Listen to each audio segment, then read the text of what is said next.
Episode की शुरुआत होती है और हम देखते हैं सिया को, जो कि कहता है कि मुझे इन दोनों की कोई जरूरत नहीं है। यहाँ पे मैश कहता है कि आखिरकार तुम कहना क्या चाहते हो। सिया कहता है कि मुझे बार बार रिपीट करना पसंद नहीं है, मैं कह रहा हूँ कि मुझे तुम दोनों की कोई जरूरत नहीं है, तुम दोनों यूजलेस हो। तो मैश कहता है हम लॉन्ग टर्म के लिए काफी ज्यादा फायदेमंद हो सकती है। सिया कहता है कि तुम किसी काम की नहीं हो, तुम डेंजर को भी सेंस नहीं कर सकते हो और तुम्हारी कैपेबिलिटी भी काफी कम है। तभी यहाँ महल के कुछ सिपाही आ जाते हैं जो कि इन सबको घेर लेते हैं, जिसके बाद वो सिस्टर से पूछते हैं आखिरकार यहाँ पे क्या हुआ। सिस्टर सारी चीजें इन्हें बता देती है, बस उन्हें वो याद नहीं होता कि सिया ने उस चर्च को जलाया होता है। इस वजह से सिया और रिश्ता को ये लोग कुछ कहते नहीं है और इनके सामने झुक जाते हैं और कहते हैं कि हमें किंग ने यहाँ पे भेजा है ताकि हम आपकी मदद कर सके डीमन किंग से लड़ने में। पर सिया कहता है कि मुझे तुम लोगों की कोई जरूरत नहीं है, तुम वापस किंगडम जा सकते हो ताकि तुम लोगों की जान बचा सको, मैं अकेले ही डीमन किंग से लड़ दूंगा।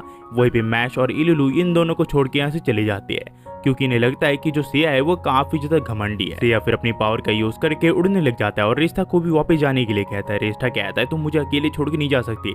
रिश्ता फिर अपनी पावर का यूज करके अपने पीछे पंख ले आती है और सिया का पीछा करने लग जाती है। इसको लगता है कि सिया को ये पकड़ लेगी, पर सिया आगे निकल जाता है और ये सोचती है कि लगता है ये सिया को कभी भी नहीं पकड़ पाएगी। कुछ देर बाद यहाँ पे सिया वापस आ जाता है और कहता है कि मैंने तुम्हें कहा था कि वापस चले जाओ, अब मुझे लगता है तुम्हें अपने साथ ही ले जाना पड़ेगा। जिसके बाद ये रिश्ता को अपने साथ लेता है और इतनी स्पीड से दौड़ता है कि रिश्ता की सारी चीजें खुल जाती है और साथ ही साथ जो उसके पंख होते हैं वो भी तबाह हो जाते हैं। ये लोग फिर उस जगह पहुंच जाते हैं जहाँ पे काफी सारी डीमन की आर्मी होती है जो कि इसी किंगडम की ओर बढ़ रहे होते हैं। रिश्ता फिर सिया से कहते हैं कि तुम्हें लगता है कि तुम अकेले इन सब का सामना कर लोगे, ये काफी ताकतवर लग रहा है। पर सिया कहता है कि चिंता मत करो, मेरे पास एक स्पेशल मूव है। सिया फिर अपने बड़े मूव का यूज करता है और एक ही बार में सारे डीमंस को मार गिराता है। ये देख के रिश्ता बिल्कुल हैरान हो जाती है और वो सिया से पूछते हैं ये मूव तुमने कब सीखा। सिया से बताता है कि जब वो सेट्सस के साथ प्रैक्टिस कर रहा था तब ये मूव उसने सीखा था। पर तभी सिया की जो तबीयत है वो खराब होने लग जाती है। दरअसल सिया की एमपी में से 500 एमपी कम हो चुके होते हैं, जो कि कुछ भी नहीं होता सिया के लिए, पर फिर भी वो ड्रामा कर रहा होता है। ये दोनों फिर किंगडम के यहाँ वापस आ जाते हैं जहाँ रिश्ता इलुलु को सब कुछ बता देती है, पर इलुलु से बताते हैं कि जो मैश है वो करीब 2 दिन से गायब हुआ पड़ा है। तब ये लोग सिया से मिलने के लिए आ जाते हैं जिसने एक स्वॉर्ड बना ली होती है। ये इसे बताता है दरअसल इस स्वॉर्ड को बनाने के लिए इसने एक गॉडेस का हेयर यूज किया है जो कि रिश्ता का होता है और साथ ही साथ कुछ अलग मटेरियल्स का भी। ये देख के रिश्ता थोड़ी गुस्से में आ जाती है और वो कहती है कि तुम्हें मेरे हेयर मिला था इस स्वॉर्ड को बनाने के लिए। तभी यहाँ पे एक पर्सन आ जाता है जो कि कहता है कि आपके लिए डिलीवरी आई है। ये लोग जब उस चीज को खोलते हैं तो उसके अंदर से एक मिरर निकलता है और ये लोग जब ध्यान से देखते हैं तो उस मिरर के अंदर मैच होता है। ये देख के ये सब हैरान हो जाते हैं कि आखिरकार मैच को किस इंसान ने पकड़ रखा है और इन्हें पता चलता है कि डीमन किंग की आर्मी का एक सदस्य है जिसने मैच को पकड़ रखा है और वो इस बार मैच को सबक सिखाना चाहता है और साथ ही साथ हीरो को ये एहसास दिलाना चाहता है कि वो डीमन किंग के सामने कुछ भी नहीं है। तभी यहाँ पे सिया अपनी एक तलवार निकाल लेता है जो कि होती है डायमेंशनल तलवार और इससे वो इस मॉन्स्टर का हाथ काट देता है जिससे वो तड़पने लग जाता है। तभी ये लोग डिवाइन रेल्म के लिए पोर्टल खोलते हैं और वहाँ पे आ जाते हैं। यहाँ पे रिश्ता इसे पूछते हैं आखिरकार तुम करना क्या चाहते हो। सिया फिर गॉड्स के हेड के वहाँ पे चला जाता है और कहता है कि मुझे किसी का पता लगाना है, क्या तुम मुझे वो जगह बता सकती हो। ये गॉडेस उस जगह का पता लगा लेती है। सिया फिर उस जगह के पोर्टल खोलने के लिए कहता है और ये गॉडेस वो भी कर देती है, जिसके बाद सिया कहता है कि तुम्हारा शुक्रिया। और ट्रिस्टा और सिया उस जगह का पोर्टल खोल के उस मॉन्स्टर के यहाँ पे आ जाते हैं और उसके ऊपर हमला कर देते हैं। और तभी यहाँ पे रिश्ता जो है वो मैच को हील करने लग जाती है क्योंकि इस मॉन्स्टर ने उसे काफी ज्यादा चोट पहुंचाया होता है और वही जो सिया है वो इससे लड़ने लग जाता है। इसका नाम डेथ मैगल होता है और ये काफी ताकतवर होता है। ये एक समनर होता है जिसने एक अलग अलग मैजिक का यूज करके एक बड़ा सा मॉन्स्टर बना लिया होता है। पर सिया इतने दिनों से ट्रेनिंग करके एकदम परफेक्टली रेडी हो चुका होता है, इसी वजह से उसे चिंता नहीं होती और वो स्पेशल मूव का यूज करके इस मॉन्स्टर के ऊपर हमला कर देता है। पर ये मॉन्स्टर भी कम नहीं होता, ये आग से बना हुआ था और अलग अलग मटेरियल से भी, तो सिया को इसे मारने में काफी तकलीफ हो रही होती है। सिया की भी एबिलिटी जो है वो फायर होता है, इस वजह से इन दोनों का कोई मुकाबला नहीं होता और डेथ मैगल इसीलिए कहता है कि तुम मुझसे कभी नहीं जीत सकते। पर तभी सिया यहाँ पे जोरदार पंच मारता है उस मॉन्स्टर को और वो मॉन्स्टर जमने लग जाता है। डेथ मैगल यहाँ सोचता है कि आखिरकार ये कैसे हुआ, तो सिया इसे बताता है कि इसके पास एक ऐसा बैंड है जिसकी मदद से ये किसी तरह का भी मैजिक यूज कर सकता है और उसके पास काफी सारे हैं। तो डेथ मैगल को चिंता करने की कोई जरूरत नहीं है, वो जल्दी ही मारा जाएगा। सिया कुछ ही देर बाद इसकी मॉन्स्टर को मार गिराता है। सिया फिर रिश्ता को मैच को यहाँ से ले जाने के लिए कहता है क्योंकि उसे बचा कुछ काम कंप्लीट करना होता है। रिश्ता समझ जाती है कि सिया अपनी वही वाली हरकत करने वाला है, इस वजह से रिश्ता मैच को लेकर यहाँ से चली जाती है। फिर हम देखते कुछ ही देर बाद यहाँ पे मैच को होश आ जाता है जिसे देख के इलुलु काफी खुश होती है। यहाँ पे ये सब बताया जाता है कि सिया ने इसकी जान बचाई थी। मैश यहाँ पे सिया का शुक्रिया करता है, पर सिया कहता है ये करने की कोई जरूरत नहीं है, मैं दूसरी टाउन जाने वाला हूँ, इसी वजह से तुम मेरा सारा सामान कैरी करोगे। तभी यहाँ पे मैश कहता है कि मुझे माफ कर दीजिए और साथ ही साथ मैं चाहता हूँ कि आप मेरे मास्टर बन जाइए। सिया कहता है कि मुझे कोई तकलीफ नहीं है। मैश फिर सिया को ड्रैगन्स के बारे में बताता है जो कि काफी सालों से धरती के नीचे रह रहे हैं और ये दोनों भी उसी जगह से है, पर ये दोनों इंसान के जैसे दिखते हैं, इसी वजह से इनकी तकदीर में लिखा हुआ है कि हीरो के साथ टीम अप करेंगे और सारे मॉन्स्टर को हरा देंगे। पर डीमन किंग को हराने के लिए इन्हें प्लेटिनम स्वॉर्ड चाहिए जो कि इन्हें ड्रैगन की ही दुनिया में मिलेगा। यहाँ पे रिस्टा कहती है हमें वही जाना चाहिए, पर से कहता है कि सबसे पहले हमें डिवाइन रेल में जाना चाहिए ताकि हम प्रैक्टिस कर सके। और ये लोग वहीं पे आ जाते हैं जहाँ पे ये लोग सर्सस को ढूंढने लग जाते हैं। वहीं पे ये लोग देखते हैं जो सर्सस है वो आजकल केक बना रहा होता है। यहाँ पे सिया कहता है कि आखिरकार तुम कर क्या रहे हो, मैं चाहता हूँ तुम इस बच्चे को ट्रेन करो। सर्सस सिर्फ जोश में आ जाता है और कहता है कि मुझे लगता नहीं है कि तुम मेरी ट्रेनिंग के साथ टेक पाओगे, पर कोई बात नहीं, मैं तुम्हें ट्रेन करने के लिए तैयार हूँ। जिसके बाद ये लोग गॉड ऑफ फायर के यहाँ पे आ जाते हैं जहाँ सिया कहता है कि मैं चाहता हूँ तुम इलुलु को ट्रेन करो।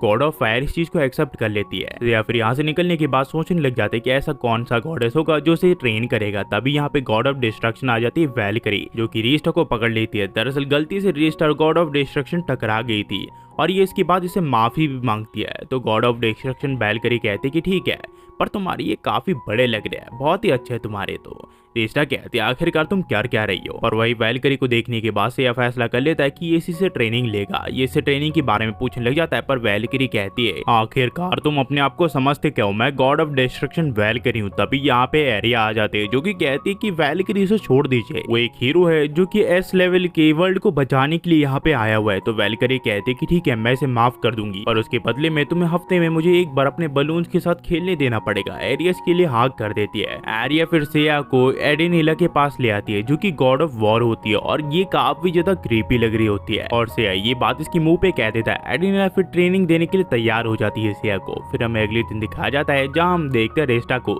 जो कि यहाँ सिया के लिए खाना लाई होती है, पर वो देखती है एडेनिला को जो कि ट्रेनिंग ग्राउंड के बाहर बैठी होती है।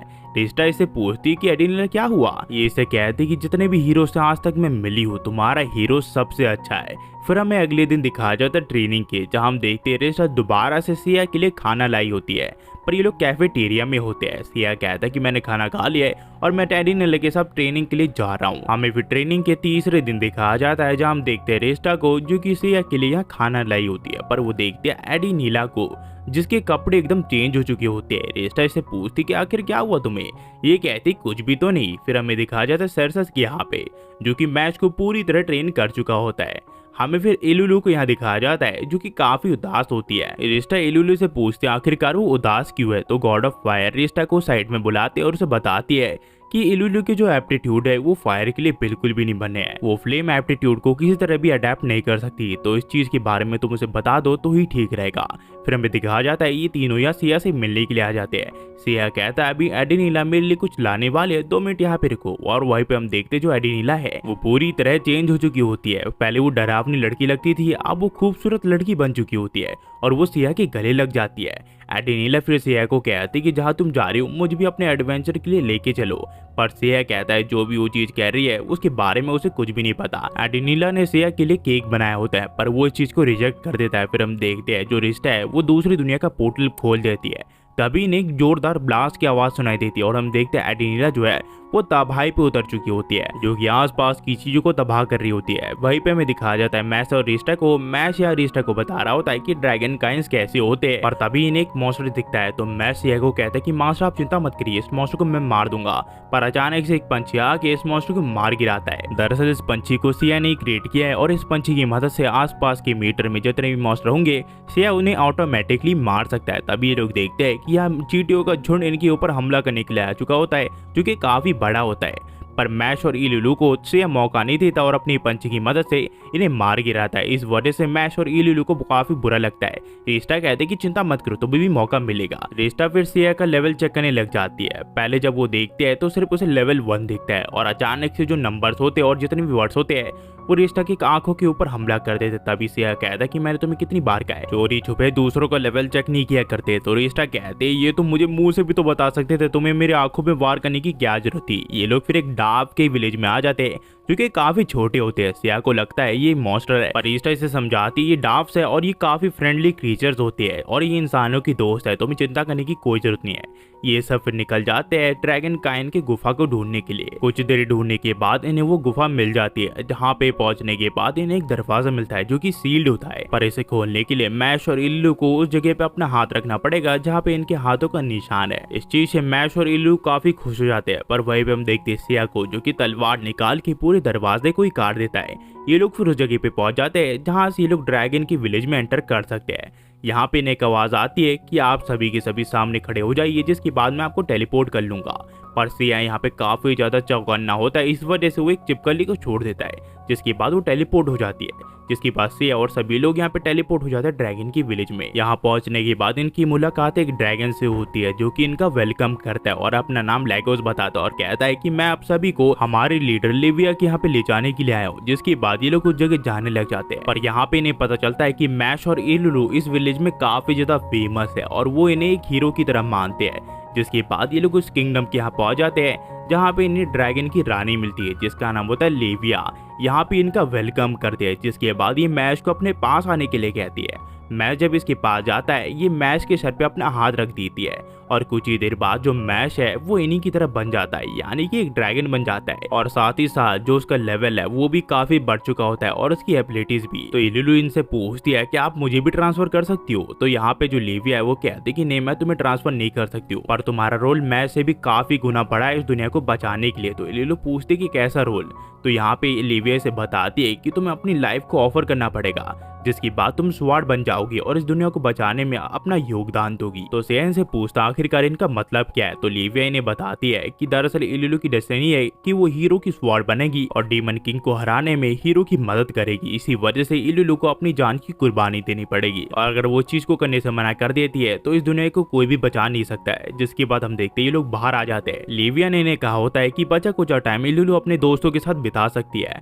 इल्लू कहते हैं कि मैं अब गॉड को सर्व करने वाली हूँ, तो इस वजह से मुझे खुश होना चाहिए और मैं अपने दोस्तों के साथ बचे कुछ टाइम बिताना चाहती हूँ। और जो सिया है वो इनकी बातों पे बिल्कुल भी ध्यान नहीं देता और एक शॉपकीपर से कुछ इंपॉर्टेंट चीज खरीद लेता है। फिर हम देखते हैं ये लोग यहाँ पे खाना खाने लग जाते हैं और इल्लू के आज कुर्बानी का दिन भी होता है। तभी यहाँ पे कुछ ड्रैगन के बच्चे आ जाते हैं जो कि इन्हें कुछ बिस्किट दे देते हैं और यहाँ जबरदस्ती सिया को भी इस बिस्कुट को खाना पड़ता है, पर सिया को काफी ज्यादा शक होता है। तभी हम देखते हैं यहाँ पे इल्लू आ जाती है जिसकी दोनों तरफ गार्ड्स होते हैं। इल्लू फिर जाने से पहले आखिरी बार मैश से बात करना चाहती थी और वो उसे कहते कि तुम अपना ध्यान रखना मैश। मैश कहता है कि इल्लू दोबारा से सोच लो, अगर तुम एक बार स्वॉर्ड बन गई तो तुम हमारे साथ दोबारा से कभी भी बात नहीं कर पाओगी। तो इल्लू को अपनी गलती का एहसास होता है और वो कहती है कि मैं स्वॉर्ड नहीं बनना चाहती, जिस वजह से सिया यहाँ पे आ जाता है और सारे ड्रैगन्स को नीचे फेंक देता है। इल्लू फिर से ऐसे पूछते हैं आखिरकार उसने उसकी जान क्यों बचाई। तो सिया से बताता है अगर वो स्वॉर्ड बन गई तो उसका सामान कौन कैरी करेगा। तभी यहाँ पे रिश्ता कहती है अगर इल्लू स्वॉर्ड नहीं बनी तो तुम दुनिया को कैसे बचाओगे। तो सिया कहता है इसमें कोई गारंटी नहीं है कि वो स्वॉर्ड मेरी मदद करेगा डीमन लॉर्ड को हराने में। तो रिश्ता को भी समझ में आ जाता है और वो सबको बताते कि मैं अपने दोस्त की कुर्बानी नहीं दे सकती और जिसमें कोई गारंटी भी नहीं है कि वो डीमन लॉर्ड को हरा पाएगा या फिर नहीं। पर यहाँ पे जो लेविया है वो कहती कि मैंने इस चीज का पहले ही अनुमान लगा लिया था, इसी वजह से मैंने तुम्हारे खाने में कुछ मिला रखा था, जिस वजह से कुछ घंटे के लिए जो तुम्हारा शरीर है वो पूरी तरह पैरालाइज हो जाएगा और जब तक मैं इल्लू को मार दूंगी। पर यहाँ पे हम देखते हैं जो सिया का शरीर है वो एकदम टिप टॉप होता है और वो इन ड्रैगन को मार रहा होता है। लेविया फिर सिया से पूछती है आखिरकार तुम पैरालाइज क्यों नहीं हुए। तो सिया कहता है कि मैंने क्योंकि खाया ही नहीं था। लेविया कहती कि बकवास मत करो, तुमने मेरी सामने खाया था। तो सिया कहता है मैंने खाया तो था, फिर उसके बाद मैंने उल्टी कर दी थी ताकि इसके ऊपर असर ना हो मेरा। जिसके बाद हम देखते हैं जो लेविया है वो प्रॉपर ड्रैगन बन जाती है और सिया को कहती कि चाहे तुम जो कर लो तुम मुझसे नहीं जीत सकते, मैं तुमसे कई गुना ताकतवर हूँ। तो सिया यहाँ पे ड्रैगन किलर स्वॉर्ड निकाल देता और कहता है कि क्या तुम्हें अभी भी लगता है कि मैं तुमसे जीत नहीं सकता। तो ये कहती कि नहीं, तुम कभी भी मुझसे जीत नहीं सकते, क्योंकि मुझे पता था कि तुम आगे जाके इस लड़की को बचाने की कोशिश करोगे, इसी वजह से मैंने उसे एक पैसा पेंडेंट पहना दिया था जो कि मेरे कहने पे इल्लू की जान ले लेगा। जिसके बाद मैं उसकी लाश को इस खाई के अंदर फेंकने के बाद उस स्वॉर्ड को बना लूंगी। पर सिया कहता है कि लगता है तुम मुझे हल्के में ले रही हो। सिया फिर उस मिट्टी को खा लेता है जो कि इसके सारे एबिलिटीज को मैक्स लेवल का कर देता है। साथ ही साथ वो 2 ड्रैगन स्वॉर्ड निकाल लेता है और इसके ऊपर वार करने लग जाता है। ये इसे समझाती है कि अगर इसने ये स्वॉर्ड नहीं बनाई तो सिया चाहकर भी इस दुनिया को नहीं बचा पाएगा। पर सिया कहता है इसकी कोई गारंटी नहीं है कि मैं स्वॉर्ड के साथ भी इस दुनिया को बचा पाऊंगा। जिसके बाद हम देखते हैं जो सिया है वो अपनी पूरी ताकत का यूज करके इस ड्रैगन के सारे पंख काट देता है जिसके बाद जो लिविया है वो उस खाई में गिर जाती है। साथ ही साथ जो इलुलु है वो भी ठीक हो जाती है। पर ड्रैगन्स को काफी बुरा लग रहा होता है क्योंकि जो उनकी रानी होती है वो मारी जा चुकी होती है। वो लोग सोचते हैं कि अब ये लोग क्या करने वाले हैं, क्योंकि स्केर्ड स्वॉर्ड के अलावा ये लोग इस दुनिया को नहीं बचा सकते। तभी यहाँ पे एक ड्रैगन किलर स्वॉर्ड वहां से निकलती है, तो सेया उस स्वॉर्ड को अपने हाथ में ले लेता और कहता है तुम सबको चिंता करने की कोई जरूरत नहीं है, डीमन लॉर्ड को मैं इसी तलवार से हराऊंगा, मुझे सिर्फ इलुलु का थोड़ा ब्लड चाहिए। और ये इलुलु का थोड़ा ब्लड ले लेता है और कुछ ही देर में ये स्वॉर्ड स्केर्ड स्वॉर्ड में बन जाती है और ये सबको बताता है कि तुम सबको चिंता करने की कोई जरूरत नहीं है, मैं डीमन लॉर्ड को हरा के रहूंगा और तुम्हारी रानी की जो कुर्बानी है वो जाया बिल्कुल नहीं जाएगी। ये सब ड्रैगन के विलेज से बाहर आ जाता है, जहाँ पे रेसा देखती है जो मैश है और इलुलु है वो काफी ज्यादा करीब आ चुके होते हैं। तो ये इन दोनों को आगे जाने के लिए कहते हैं और कहते हैं उसे यहाँ पे सेया से कुछ बात करनी है। ये फिर सेया से बात करने लग जाती है और से पूछते आखिरकार तुमने मेरे कितने बाल तोड़े। सेया कहता है कि ज्यादा कुछ नहीं, मैंने शायद से 200-300 बाल तोड़ लिए होंगे। तो यहाँ पे ये इसे डांटते हुए कहते तुम्हें पता भी है तुमने जितने बाल मेरे तोड़े उस वजह से मैं गंजी भी हो सकती थी। तो सेया कहता है जरूरी था, वरना मैं ड्रैगन किलर स्वॉर्ड कैसे बनाता और ड्रैगन को कैसे मारता। रिस्टा फिर सेया को कहती है जो स्वॉर्ड तुमने बनाई वो स्केर्ड स्वॉर्ड नहीं है ना, और उसे तुम डीमन लॉर्ड को नहीं हरा सकते, तो अब तुम क्या करने वाले हो। तो सेया कहता है कि चिंता मत करो, मैं उसका उपाय किसी तरह ढूंढ निकालूंगा और डीमन लॉर्ड को मैं हरा के रहूंगा। जब तक के लिए तुम्हें चिंता करने की कोई भी जरूरत नहीं है। ये लोग फिर बाहर आ जाते हैं, जहाँ इनका स्वागत करते कुछ सिपाही जो कि इनका ही इंतजार कर रहे होते हैं। तभी हमें डीमन लॉर्ड के यहाँ दिखाया जाता है जो कि काफी सारे प्रीस्ट और चर्च के पादरी इसको मार चुका होता है और इनकी एनर्जी सोख के ये काफी ताकतवर बन चुका होता है। और यहाँ से जो कहानी वो भी कंटिन्यू जाती है। अगला पार्ट इसका जल्दी आएगा, जब तक के लिए वेट कीजिए और मैं काफी सारे एनिमीज को कवर करने वाला हूँ। इस आखिर में जाते हुए क्या ही कहूँ, थैंक्स फॉर वॉचिंग एंड और भी एनिमे आने वाले हैं, तब तक के लिए वेट कीजिए और bye bye tata see you, thanks for watching.